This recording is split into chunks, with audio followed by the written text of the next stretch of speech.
All right. Good morning, everybody. Wow. Hopefully the displays outside have gotten you excited. I can promise you from what I've seen, there's going to be a massive sugar rush happening today, but enjoy. We'll embrace it all. It only happens once every 100 years. Before we begin, Becky's going to help me. There we go. Before we begin, I would like to respectfully acknowledge we are located on Treaty 6 territory, a traditional gathering place for diverse Indigenous peoples whose histories, languages, and cultures continue to enrich our vibrant community.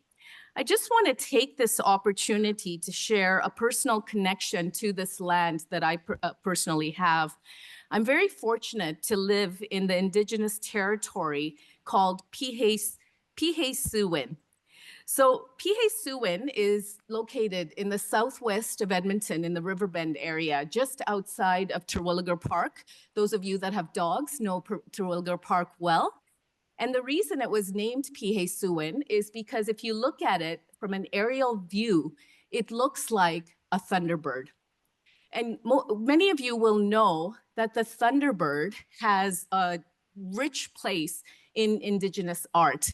It actually signifies power, strength, and stability. So it really spoke to me. And when the thunderbird, it's said that when the thunderbird flies, it emits lightning from its beak and thunder from its wings.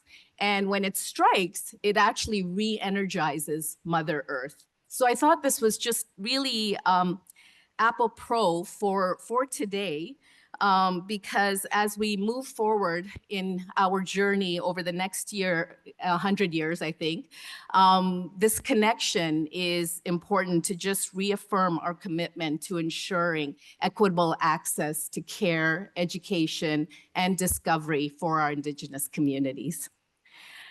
So today's event was actually made possible in part by the generous support of our two major endowments, the Garner King Endowment and the Buzz Edwards Endowment. So just a quick word, Dr. Garner King, most of you will know, was our 7th chair and alumna of the U of A, completing his MD with distinction in 1963.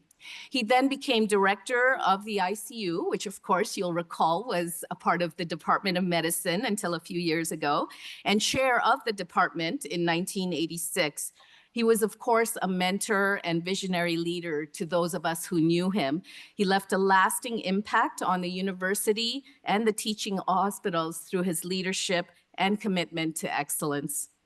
Dr. Buzz Edwards was also an alum of the U of A, graduating as the gold medalist in medicine in 1950. He was the inaugural division director of general internal medicine and residency training director from 1980 to 86. He was honored as a distinguished professor of medicine by the university in 1988. Now, before I introduce the reason you're here, our distinguished panel, I just wanted to take you back 100 years.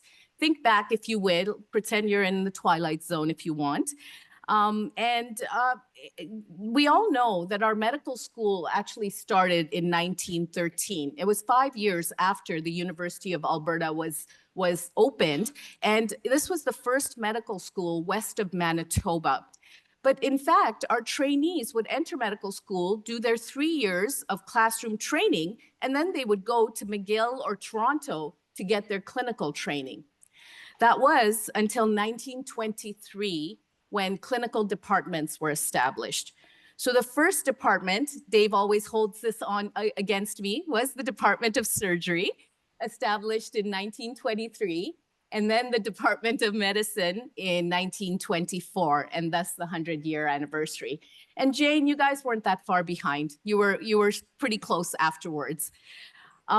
Subsequently, or during that time, in fact, you might wonder, well, what about pediatrics and psychiatry and a number of other current departments? But in fact, peds and psychiatry were part of the Department of Medicine when they first started. So, you know, we've got quite a historic presence, I guess, if you will. And then everything that's happened over the last 100 years. I mean, what, the burgeoning sort of innovation and happenings in medicine, from drugs, various antibiotics, cardiac medications, and so on and so forth, to vaccinations, medical procedures, so medical technology, whether it's we talk about minimally invasive procedures that many of you currently do, or point of care testing and procedures and so on. And then, of course, the burgeoning of public health and preventive medicine. And never was that more obvious or needed as, the recent pandemic that we all went through. And then from an educational perspective, I mean, we have experienced right from the beginning of Osler, who was the father of bedside medicine and emphasized the importance of learning near the patient, all the way to Flexner, who really emphasized the biomedical model of medical education. And then, of course, the formation of accreditation standards through what was initially called the ACMC, which is now, of course, the AFMC.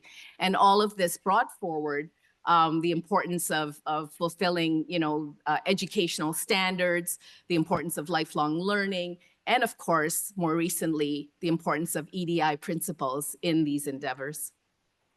And then postgraduate education. So again, Dave and I are very proud that when the Royal College was established in 1929 through an act of Parliament, there were only 2 programs, internal medicine and general surgery. I think there's a little slide cut off there. It should say internal medicine.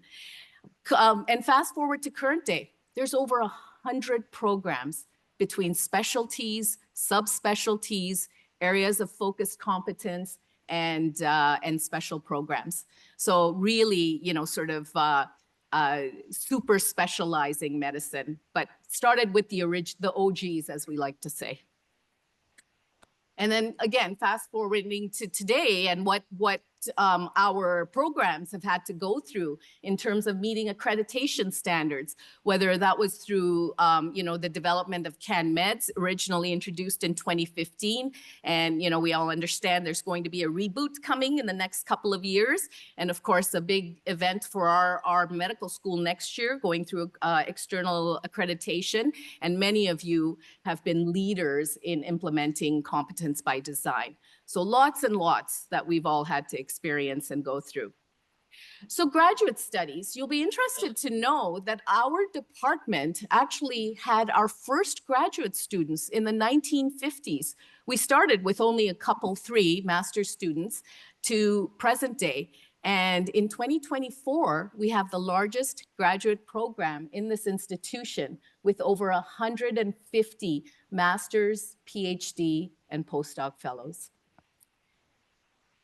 And then research. You can see there, it's a little cut off there. There's been that evolution from the National Research Council to MRC, and then what Alberta has benefited from, the AFMAR, and then eventually in the 2000s, CIHR.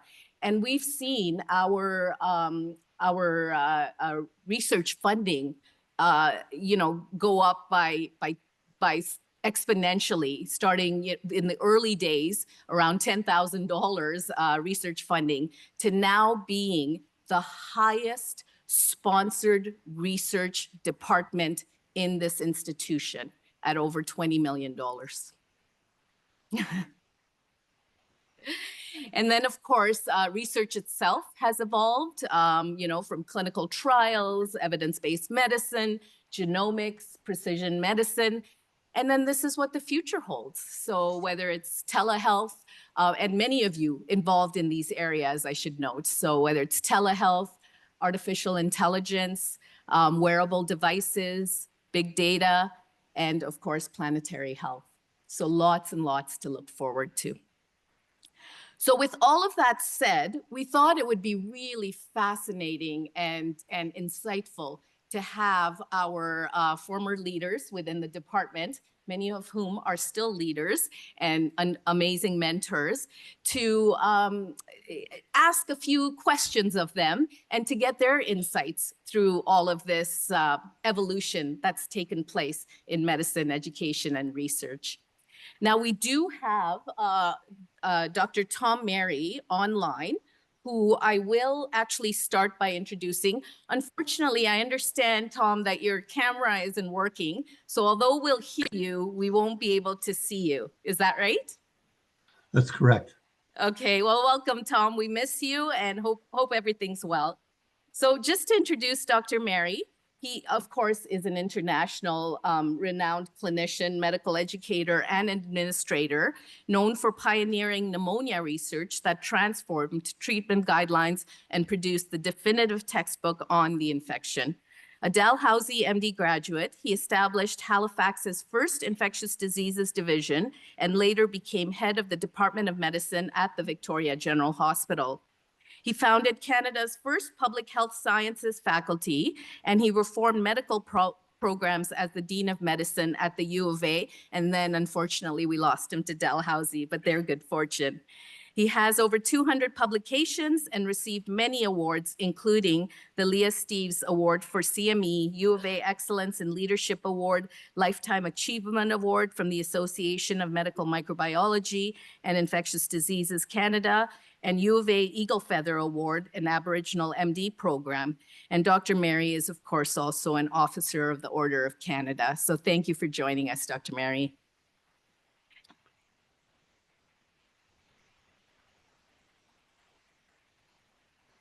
Next, I will ask our panelists that are here in person to come up and take a seat in the front as I introduce them. Dr. Paul Armstrong. So Dr. Armstrong is a distinguished university professor in the Division of Cardiology. He's celebrated over 40 years of contributions in innovative cardiovascular research, education, and mentorship.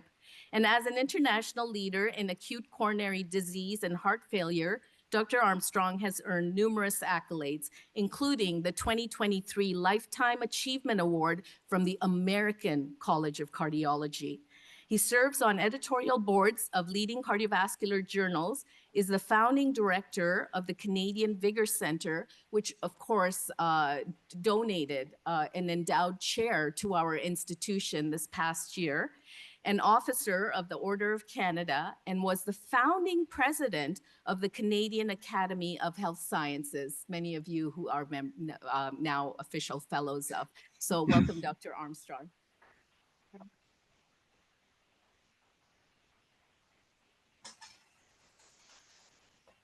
Next, we have Dr. John Meddings. Dr. Meddings began his medical journey at the U of A, where he completed his MD in 1979. And after a rotating internship in New Zealand, we remember those rotating internship days, right, John? He returned to U of A for an internal medicine residency, followed by 4 years in Dallas conducting GI research supported by AFMAR. In 1999, Dr. Meddings became a professor and division head of GI at the University of Calgary, and then we were able to steal him here in 2004 to become chair of the Department of Medicine for the next 5 years. He was appointed as the University of Calgary's VP of Research in 2010, and then went over to the dark side as Dean of the Cummings School of Medicine for a successful decade until 2022, but we don't hold that against you. And he subsequently retired in 2024. So welcome, John.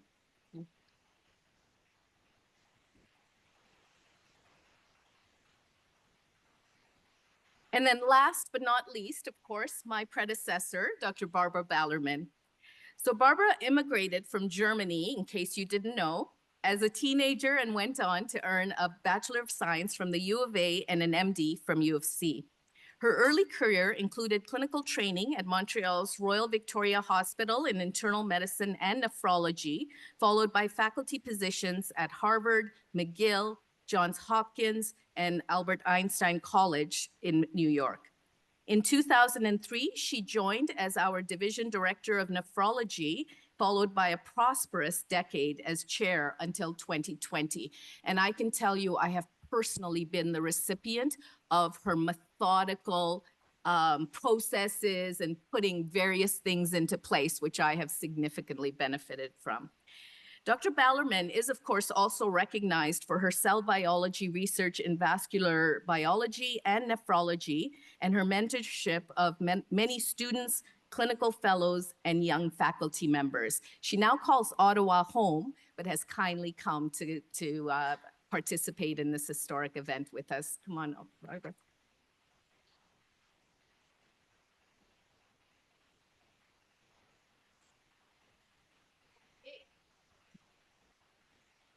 Okay, it's really hard talking to people when they're behind you, so I'll just move up. So we did give our panelists a few questions and gave them an opportunity to think about things a little bit. And I'm going to do this in random order, but I will read out the questions to you all so you have an idea of what they're going to be answering. So the first question we asked was about their tenure as chair, what they recall some of their most important learnings were, and what they considered their most significant legacy. The second question was what advice they would give today to a senior high school student considering a career in medicine. And then the third question was, actually it's a personal question for me, which is, how did you re-engineer your career after being chair of the Department of Medicine? What comes after this? So we're actually going to ask Dr. Armstrong to kick us off. Thank you, Norman, and good morning, ladies and gentlemen. Great to see so many friends and colleagues in the audience, and looking forward to a great day. I will speak from a few notes which are on the back of a park and fly receipt where my car is at the airport in Toronto. But as I reflect back to 1993, it was really an honor and a privilege to be invited to come and chair the department.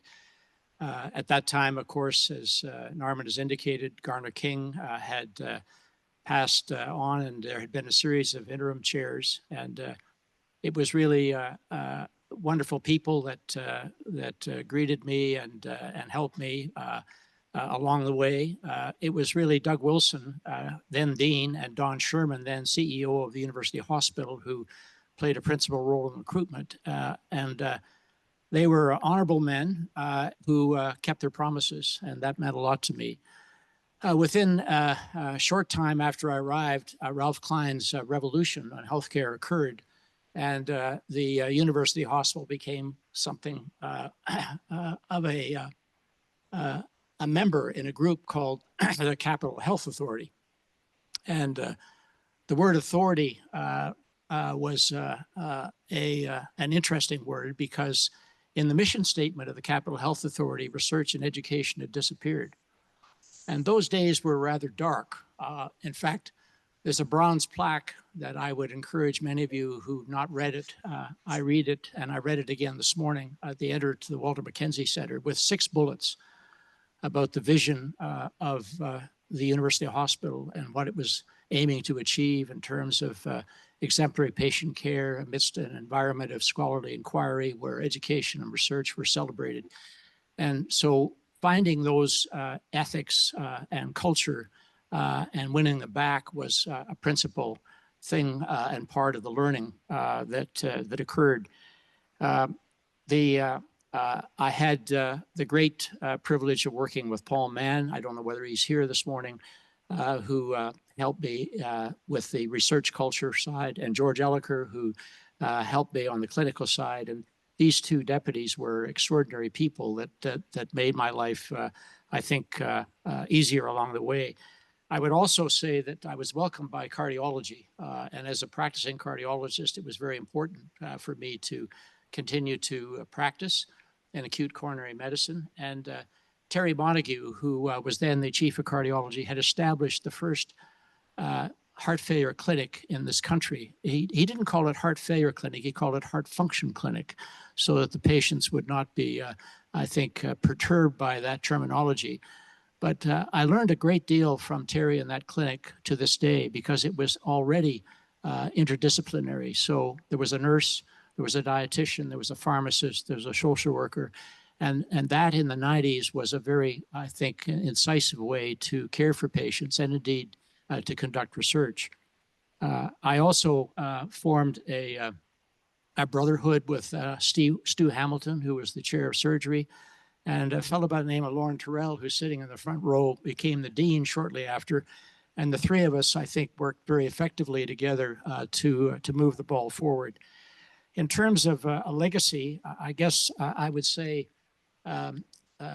rallying the troops and raising the level of all the boats in the water. When we didn't have the money that we needed, we did get a fiscal plan finally that's provided stability with the Department of Medicine. And I think also inspired people to think about a new mission statement. And we developed a logo with a triangle, which resonates with me today. There were three things that the department cared about. One was care, the other was teach, and the third was discovery. Really simple verbs on a triangle. But for me, that meant the world. And I think we were able to rally around that. I was able to find and recruit new leaders. So there were 7 new division directors during that time. 2 of them I recall very well. One was Richard Fedoruk, an outstanding clinician scientist who became our dean and unfortunately passed on while in office. The other was Richard Lewanchuk, the 2 Richards, who went on to great things. There were also young people who inspired me. One of them is standing to my right, and the other was Finlay McAllister, and the other was Mitu Majumdar. These 3 people were chief residents during the time that I began and they taught me a lot. And it was exciting to work with them, to hear about their vision and their energies, and to see them go away and come back and contribute so meaningfully to this department. I would consider that an important legacy, but I'll also bring back, in my mind, one of the most important legacies of leadership, which was articulated many years ago by Walter Lippmann, that this audience probably didn't read, but he was a columnist for the Washington Post and Newsweek magazine. And he said that the most important legacy of leadership is to leave behind those with the will and the conviction to carry on. And I think leadership means making yourself dispensable and finding others to carry on the torch. On to the senior high school student who was interested in medicine. I would say that medicine is an extraordinary profession. The privileges that are afforded to it are exciting, they're diverse, and they're rewarding. And if you have fire in your belly and you want to do something that's worthwhile, then it is an extraordinary opportunity. But the work is hard and the days are long.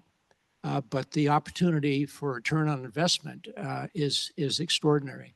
If there's a better job or better calling in the world, I don't know what it is.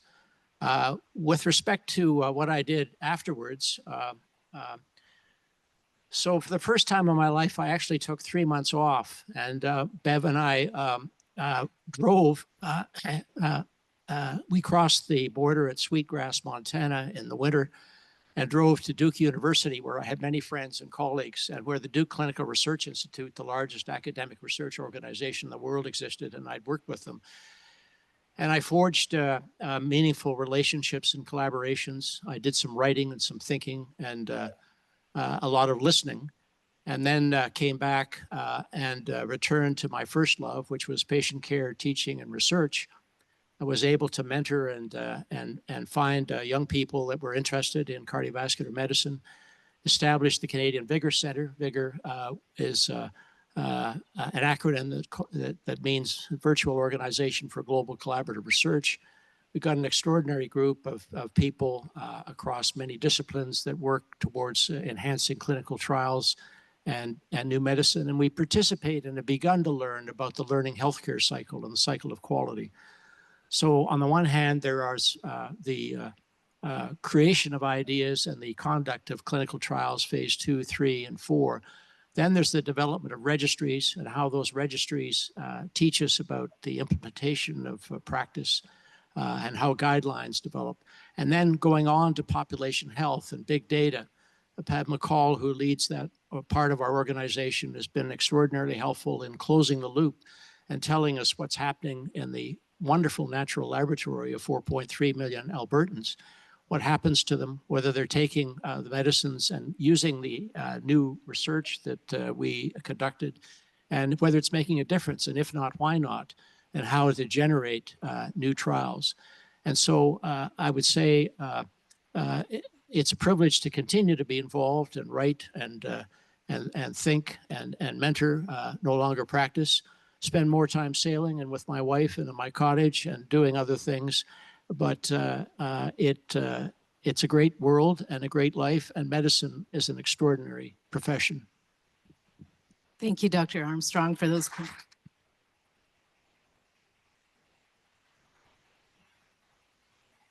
Okay, I think what we'll do is I'm going to hand it over to you, John. Go out of order a little bit, and then we'll go to Dr. Mary. But you're not allowed to overlap with his comments eventually. So you have to think what he's going to say. Stick me in the middle. So I'm going to be quick, and Armin, I'll save a little time for you. And I'll talk about this maybe in two stories. I actually wrote notes. Those of you who remember me here know I never, ever use notes, but I don't think my memory is what it once was. So I thought I'd just tell you this story a little bit about, I came here in 2004, 20 years ago, almost to the day. And it started with a very fateful telephone call from somebody who's already been mentioned. Looking around, but I don't see Lauren. He said he was in the front row. Oh, there he is, for God's sake. I was in Calgary. I was the head of GI at the time in Calgary. I had a wonderful job. I was incredibly happy. I was not looking for another job. And my telephone goes, and a voice at the other end that I had not heard for a long time says, "John, this is Lauren Terrell. I just want you to do one thing for me." And my heart sank because I had known Lauren and admired him as a resident, as a student, and he was somebody who I knew that I could never say no to. And so he said, you don't need to come and take this job, but I want you just to come and look at it. It'd be good for you. I mean, how many of you have heard that? It would be good for you just to take a look at this job. So I came up and I took a look at this job and I thought, this really is an incredible department. And then even worse, a few weeks later, Lauren says, "Would you take this job?" And that just caused all sorts of emotional distress for me. But it was wonderful. I have to say, it turned out to be probably the best and most formative decision I've ever made to come and be the department chair here. And one of the things that it taught me, and I think I tell this to people now because I think it's a very true statement, we all work on hospitals and hospital wards, and we're trained that when things are going well, don't change anything. Things will get better. It's a great aphorism for clinical medicine. It's a terrible strategy for your own personal career. And too many of us take it over and say, if you're doing really well, don't change. And in fact, what you should do, I'm quite convinced now, is the exact opposite. Your default answer when an opportunity knocks should be, say yes. Try it. It's not going to hurt. If you don't like it, you can always go back and do it again. So what am I proud of from this place? I mean, there's so many things, but I want to tell one story because to me it was fateful. That the thing that I've always thought is the most important thing about an organization, be it a department, a university, a province, God knows, it's not the buildings, it's not the things that we stuff in buildings, it's the people. It is always about the people. And so when I came here, one of the things that I wanted to do was to expand the Department of Medicine. And it was an incredible opportunity that Tom Mary actually started, and I'll come to that, but I'll back up a sec. So I was the division head of gastroenterology in Calgary, and Richard Fedoric, an incredible friend, was a division head here. I loved Richard. We did a lot of great things together, but we did compete on certain levels. And one of them was recruitment. And recruitment, and yes, nodding away over there, but one of the things about recruitment that I loved was prior to Tom Mary being here, I knew that if any person was coming to practice gastroenterology in Alberta, I knew with almost 100% certainty that I could get them to Calgary if I could make certain that they visited Edmonton first. And the reason for that, and many of you will remember this, the reason for that is you used to have this incredible book of points to figure out how people would get paid. You had this 30-page book of all the points that you used to calculate out. It was inscrutable. And so when the poor recruit would come to Calgary, I would say, and what did Richard tell you that he was going to pay you? And there would be this absolute look of shock and horror in this person's eyes. And he said, I have no idea. And I would simply say, okay, there are just two numbers you need to know from Calgary, this one plus this one. That's what we'll pay you. And besides, we're a much nicer group to work with. And it worked very wonderfully until Tom Mary came. And Tom Mary threw out the book. And he set up this alternate funding plan. And so in Calgary, I saw this happening and said, for God's sake, Richard is going to steal everybody now.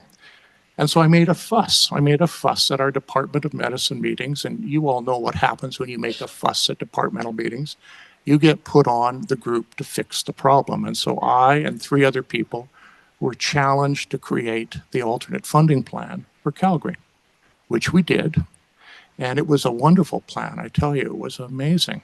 It looked superficially just like the Edmonton plan that it was built on, but superficially. In there was a beautiful hockey stick of income to make certain that Richard would not steal any of my future GI recruits. And we would, as I put it at the time, screw those bastards in the north. By the time that we came to implement this plan, it became quite clear that I was joining those bastards in the north, where that didn't seem to be the best idea after all. And so one of the first things that I did when we came here was to convince this department that we should change the alternate funding plan and assume the Calgary model. And the second part, and that was an easy thing to do, as soon as we revealed the hockey stick, that became quite obvious that that was important. And we did that. But the second part was actually fundamentally more important, and I didn't realize it at the time. And that was to convince government, who funds those plans, that it was foolish for government to be using public money to allow 2 cities and 2 schools to compete against each other.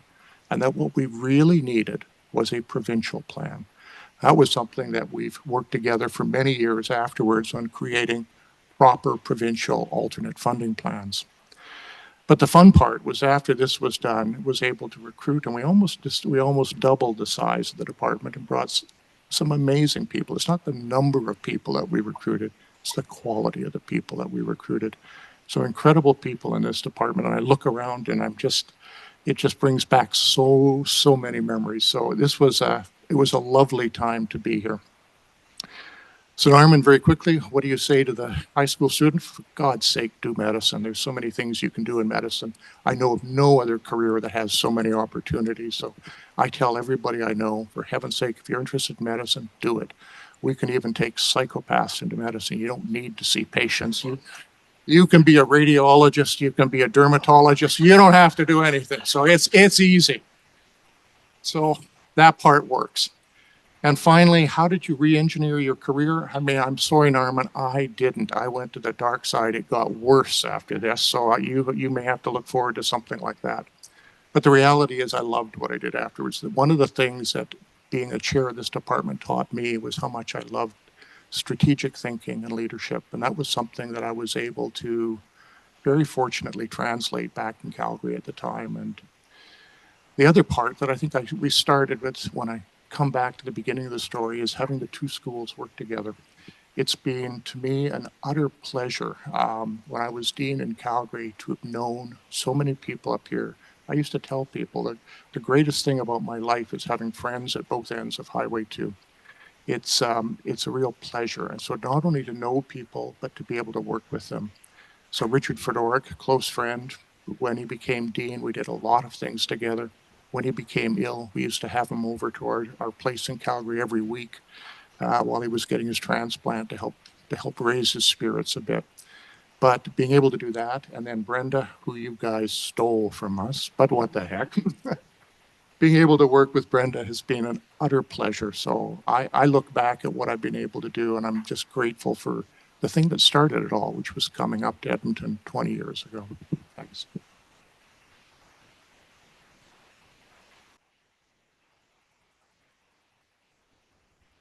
Thank you, John. What an amazing story. You know, I think as we go through the day, those of us that aren't able to be here with us today are so front and forward in all our minds. So thanks.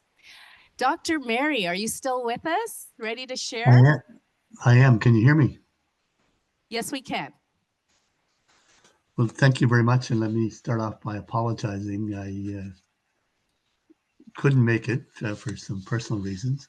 And then, despite Becky's best help, we weren't able to get the camera to work on my video, so I can't see you, but I see you see a picture of me, and I'd like to tell you that's how I look now. But Paul, who visited a few weeks ago, will tell you it's anything but. My remarks will echo some of those of my colleagues, and they've taken a lot of the same themes, which is really, it's everything about people. But I'll actually answer some of the questions in the way they were put and try and come up with some additional things for hopefully the discussion afterwards. The first question that Norman posed was during your tenure as chair, what do you recall? I thought about that, and there were lots, but there are a couple that stand out in my mind, and if I stuck to them, I probably wouldn't have made as many mistakes as I did. It's not uncommon when you're chair to have people come to you with complaints, and often about one of their colleagues, and they're often quite upset. So the first lesson was there are three sides to every story: yours, mine, and the truth. And when we see things emotionally, the truth may not bear as much of a relationship to my side as I think it may be, in fact, on John's side. So, and when I used to tell that to people, they could see that was the case. And I said, well, I'm going to have to listen to the other person first, and then we can see what we're going to do. So I think that is a very important thing and does go a long way towards allowing you to resolve the situation. My second lesson, and I think for those of us in medicine, when we see a problem, we like to try and fix it. Well, I've soon learned that administrative problems are not life and death situations, and you can afford to think about them for a while, get some advice, and then try and decide what to do. But often acting quickly is not good in the administrative world. Lots of other lessons, but those are the two key ones. About the legacy, it's always a difficult question to answer because I think it's really for those who come after to decide what your legacy is, and sometimes what's your good legacy today, tomorrow may not look so good. But John did point out one thing that I think was very important to us at the time, and he took advantage of the funding situation for faculty in Edmonton. Fortunately, he can't do that anymore. And development of the alternative funding plan was, I think, a key step in the development of the department and allowing the recruitment of additional individuals. Now that, when you talk about legacy, you realize, as I think as a leader or as a chair, your legacy is really that of all the members of the department that you work with. So going back to the alternative funding plan, when that idea first was brought up, it seemed like a crazy idea and said it would never fly in Alberta. But I was very fortunate. I got Dr. Lewanchuk, and you've heard mentioned already, to chair that committee, and Richard really believed in it. And he was able to seek out an important ally. One of his classmates was Dr. Lyle Oberg, who at the time was the MLA for Bow Valley. And I think he was Minister of Education. I've forgotten that. But that was one key ally. Lyle thought what we're doing was a good idea, and he was able to give us a lot of good advice about how to navigate the corridors of the decision makers who were going to make this decision. The other person that was really key was the CEO of the Alberta Medical Association at the time, as we needed we in fact needed all the data on funding for various groups in the province to be able to make our case. And he was just outstanding. The committee that Richard put together worked long and hard on this, and it came to fruition. But it wouldn't have without Richard and without, in fact, the entire department buying into it, which in the end was really key. And one of the clauses in the agreement was that we had to have a certain percentage of the members of the department agree to participate in the plan, or it would be dead in the water. So I think that's probably one of the key things. The other piece is that we were able to establish a Chairs Award, because what I recognized early on, I'm sure my colleagues have recognized this as well, there are people in your department who work long and hard and never get the credit they deserve, and maybe that's putting it the wrong way. So I thought we needed a Chairs Award for those people who were behind the scenes and who just made things work for you and never really said much about it. So the first person that received that Chairs Award was Dr. Bob Turner. I don't know if Bob is in the audience today. Anne Fanning was the second person. Anne had a major commitment to social justice and really brought the department along in that regard. And the third one was Dr. Ginsburg, who was vice chair of the department, and Jody was just a fantastic individual. And an unfortunate theme of today, he had passed away as well, but he was so instrumental in just making the department work. What advice would you give to a high school student? Well, I think Mark Twain said it best. So I tell them to listen to Mark Twain. And this quote is, find a job you enjoy doing and you will never work a day in your life. And when I heard Paul and John talking, I sort of recognized that as well. I think that if that is a major protection against burnout, it's not really good to call it a job, but it's the best job there is in the world. And where else do you get instant satisfaction for seeing people who are very, very sick get better? And the downside, of course, they don't get better, that hurts. The advice also to the student, hopefully they've listened to Mark and are going to embark in a career in medicine. But one of the challenges nowadays is, do you come into a career in medicine well prepared with basic sciences and many of the clinical epidemiology sciences that you need, or do you educate yourself to be a well-rounded person in the humanities and other things? My bias is to err on the side of acquiring more and more skills that will help you in medicine, not that the humanities won't help you. In that regard, a number of universities, and Calgary is one, I don't know if U of A has one now, but many universities have established BSc Med programs, so programs that are tailored for those who want a career in health sciences, so the name could be BSc Med. At some universities, maybe something else elsewhere. The one at Dal allows the students in undergraduate science access to medicine, so they have supervisors for the research projects in medicine, they have mentors, they get into medical departments and can even do some dissection. But also, they need to master some skills that are really critical: epidemiology, critical appraisal, big data, stats, cybersecurity.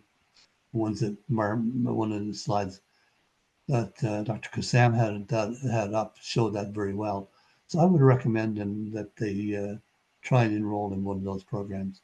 And the last one, and I'm not sure what the advice is here, is should they take a summer job, which will help them see what medicine is all about, or should they do something else? Be interested in your thoughts in that regard. The last question is, how did you re-engineer your career after being chair of the Department of Medicine? Well, I think it more or less re-engineered me rather than the other way around. So when I came to U of A, I was 55. There was mandatory retirement at U of A and at probably most universities in the country, in fact, all universities in the country at that time. So the plan was to go back to Nova Scotia to retire at age 65. So after chair of medicine, then became, as has been mentioned, dean at U of A. And that actually led me to the golden age of 65. So we made our plans, Kathy and I, to come back to Nova Scotia. And a few months before we left Edmonton, I had a call from a recruiter from Halifax that they were looking for a dean. And I initially said, I've had enough of this, but she persisted. And I eventually looked at the job as John did for chair of medicine and became dean at Halifax at Dal. And was unlucky enough, first day I got there, to find that your program was on probation. So that's something else. So finished that and decided to retire. And then along came a call about the VP research for the Health Authority because the incumbent, his wife had become very seriously ill. So I filled in on that for an interim basis, and the Deputy Minister of Health as an interim for a few months. And so on and on like that. And the last, probably one of the most enjoyable projects was chairing a task force on COVID for the Royal Society. I did nothing else but that for 18 months. And that produced a number of documents which were designed to help Canada become a better place after COVID than it was going into it, and really learn from COVID in a variety of fields. And fortunate that Royal Society does have scholars from every field there is. And the amazing thing is all the people we talked to wanted to be part of this. And for too long, there were about 700 people involved in it, and it resulted in 31 policy documents, most of which were published in the journal Facets, which was also part of the Royal Society, or at least sponsored by it. Tracy Valancourt from the University of Ottawa is not a medical educator, she's an educator.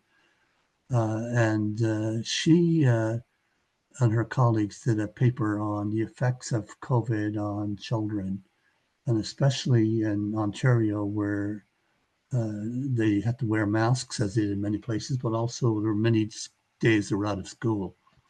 That publication was downloaded 70,000 times from Facet.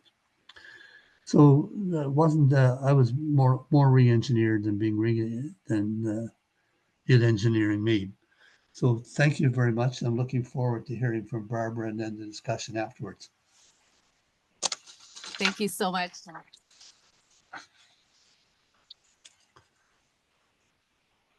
There's so many important themes here. I mean, I know we have a number of department chairs here as we're expanding the AIM-HSP that are going through many things that you both have spoken about, and I know they'll want to speak to you a little bit more. And then, of course, our Bachelor of Health Science that's being developed. And so thank you. Wise words from everybody so far. Barbara, that would be over to you. Thank you so much, and thank you, Norman, for inviting us to come to this fantastic event celebrating 100 years. I was sitting here, I'm thinking that actually 70% of that time, for 70% of that time, I've been alive. So that's kind of sobering, you know. So all the stuff that happened in the last 100 years most of it happened in my lifetime. So that's amazing. So just to give you a little bit of background, how I came to be department chair of medicine really began, with a recruitment that Tom Mary and Phil Halloran, who's in the audience, were involved in. That was recruiting me from New York City, where I lived and loved to live, back to Edmonton. And, what were the things that caused them to twist my arm to come up here? So I have been, as most of you know, doing basic science research for mostly 70% of my time. And I had looked at jobs in Canada. I'm a Canadian, and I had looked at a number of jobs. And I had always wanted to make sure that, my focus on research wouldn't be disturbed. And I really didn't find the right fit. So I was in New York City, and I was about to become division chief there of nephrology when I got this phone call from Tom Mary, and he said, "So Barbara, I hear a lot of things about you. Would you? The division chief job is open. Would you come and have a visit?" And I said, well, you know, I've been to Canada multiple times and you guys are not really that interested in research. So, you know, like really make it worth my while. And he said, no, you really have to come up and we have some interesting things to show you. And so I came, and I think it was in November, so it was already quite cold. And, you know, and then I was shown this beautiful lab in the medical research building, huge lab, pristine, with lots of instruments. There was a Canada Research Chair that was offered to me. I was able to get an establishment grant from the CIHR. But I also remember vividly sitting down with Phil Halloran, who told me a little bit about the AMH or the ARP at the time. And Phil was actually kind of pessimistic that this instrument would survive. And it's now survived for, 25 years, which is amazing. And Phil warned me, he said, you know, don't be too optimistic because this thing might actually fold. And that was one of the things that I took with me when I became department chair, how important this instrument of the AMHSP, which is now the AMHSP, really is to establish and maintain this department. And then when Tom Mary sat down with me, he showed me the numbers. And unlike points, which you referred to, he said, so this is how much a nephrologist in Edmonton would earn, even though you're 75% research. So in the United States, if you were 75% research, your top salary would be the same as a regular, assistant or associate professor at the university. So you didn't get that extra clinical earning. And I almost fell off my chair. I said, oh my God, I could triple my salary coming to Edmonton. I have family in Edmonton, and the housing market is pretty soft here. So, the money would go a long way. So that's one of the reasons I actually moved. It was the stress on research, the fact that it would be supported, the fact that there was actually this instrument that would allow me to have a good financial life, and seriousness about, recruiting people. Of course, the problem was that Phil had already stacked the division of nephrology with a whole bunch of fantastic researchers. So I didn't have that much to do to recruit into nephrology. Fast forward to becoming department chair, you may recall our Dean Phil Baker, who was dean at the time, or I should say the name that shall not be mentioned. But anyway, so there was they were recruiting, I was being interviewed, and the question was, what will you do as department chair that will leave some kind of legacy? And my focus really at the time was on young people and on students, and on making sure that the ARP would remain in place. And so that's what I took forward. And so when I became department chair, I don't know, John, if you remember, but you had removed the department into the research transition facility, which was the most, it smelled bad, and minus 40 in Edmonton, I had so many meetings, right? So I would be in and out of my coat across the street. There wasn't a pathway yet from the LRT to the hospital. So I was like standing, waiting for the lights to change at minus 40, trying to get to a meeting. So anyway, so that's one of the first things we changed with the help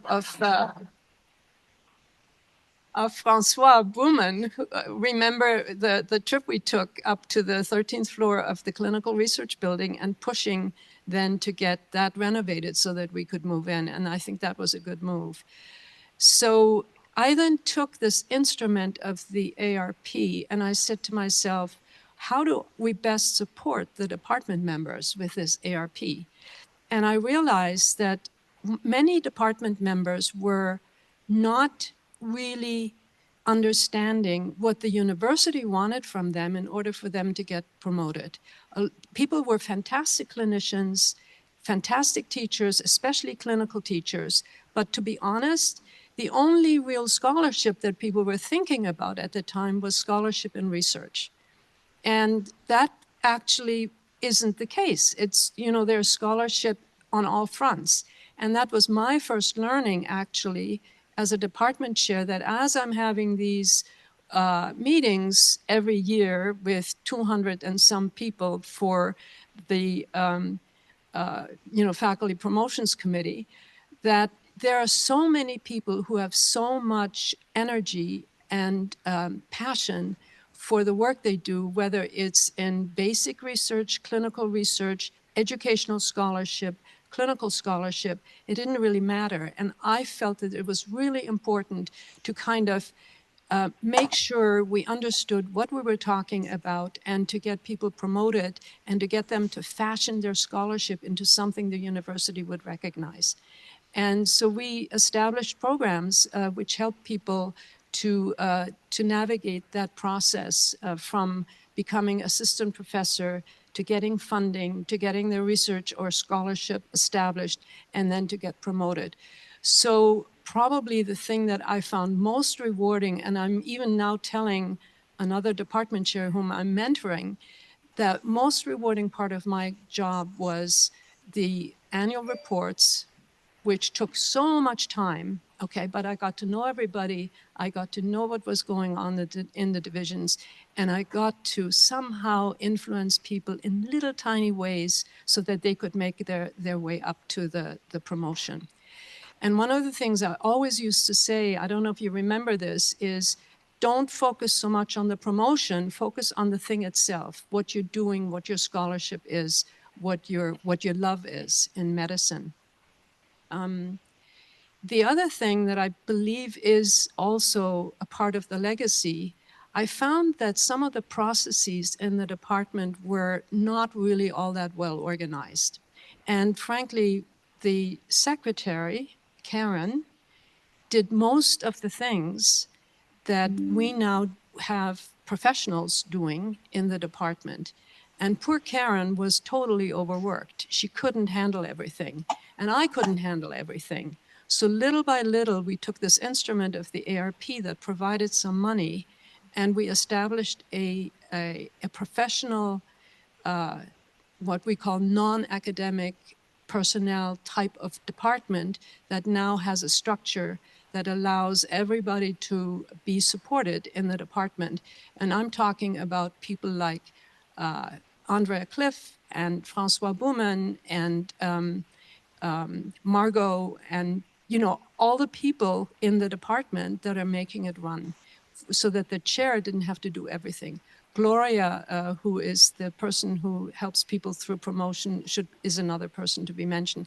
And if I didn't mention everybody, I apologize. Okay, but that's also part of the legacy. So in a way, it was kind of taking what my predecessors had done, which is to get the money in place, and then to take that money and make it work, and make it work for the department. I'm proud of some of the division chiefs that I recruited from far and wide. Many Europeans are here that would otherwise not have come. I felt that it was important to re-energize the department by getting some ideas from the outside. Sometimes it worked and sometimes it didn't work. And then finally, the other thing I did was to establish formally associate chair positions. So I had associate chairs for clinical. So thank you, Narman, for example, for doing most of the clinical organization, associate chair for education, an associate chair for research. And that was Evangelos, who's still in the position, and an associate chair for faculty affairs. And Dennis Kunamoto was the first person who helped me there. Adrian Wag was very important to help me and to also help organize that financial component of the department. What would I say to a high school student if they were thinking about medicine? So, you know, one of the things that always impressed me when I see young people, young students and residents and fellows doing their clinical rotations is how much altruism pushes people to think about medicine. And, you know, so I was pretty altruistic too when I was young. I'm not sure I am anymore, but no, I think I'm hopeful that I'm still am. But there is that passion to help people. And what I would say is that's a fantastic way of getting into medicine. But then medicine, what medicine is this wonderful field where you can choose almost anything you want to do. And as you go ahead in medicine, there will be opportunities knocking on your door. And if you grab those, you can go far. You can have a career where the love of what you do is the very foundation, and that carries you through your life. So, you know, I didn't ever think of medicine as being, or my research as being work or job. It was just a love that it was a privilege and a love, you know. So it's a fantastic career. There are many, many doors that open, and there are many, many people who will help you make your life a success. How did I re-engineer my life after being department chair? So the one thing I want to just remind you of is that when I finished my second term, or was finishing my second term, a huge party was planned on the 13th of March of 2020. And we were going to have medical grand rounds that day, and it was going to be on COVID. And I talked to Dr. Nelson in infectious disease, and he said to me on the phone, this was on the 11th, okay, when the pandemic was declared. He said to me, you know, Barbara, I don't think it's a really good idea to put all these people into one room together with this pandemic. And I'm thinking, oh my God, we have this party planned, and there will be like, I don't know how many people were planning to come. And I canceled it. And a lot of people thanked me afterwards for canceling it. And so I went out with just a little whimper. I went, you know, went to my house. I was not allowed to go to my lab right away. Norman took over, and I'm so thankful. And I tell, you know, I have my lucky star that it wasn't me who had to do all of the hard work during COVID. I'm not kidding. So I was very lucky to get another CIHR grant that started on the same day as I left my department chair job. And I was able to carry on in my lab for another 4 years. My lab just closed this May. I graduated my last PhD student in April, and we're still finishing off a few papers. And and then I, you know, got a dog, and I live in Ottawa, and I do a lot of walking, and I love it.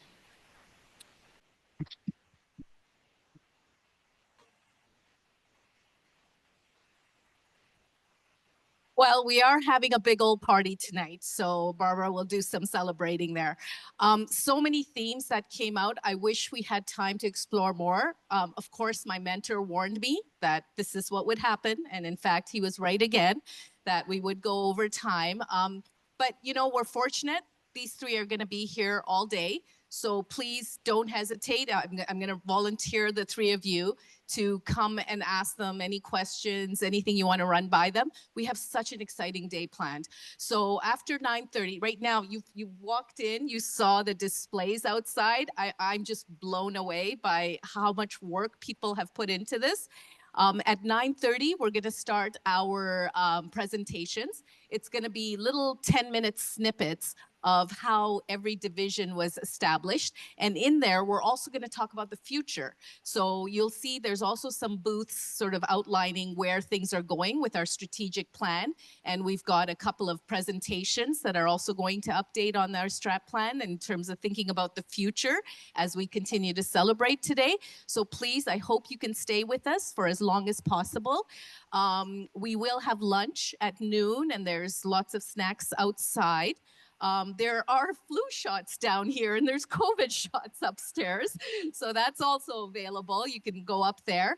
I guess at this point, I'll just thank our panelists for making the trip here. I know it wasn't necessarily, easy and all the planning and so on. So and sharing with us. And most importantly, for really setting our department up for success and handing over such a high performing department to me. So thank you.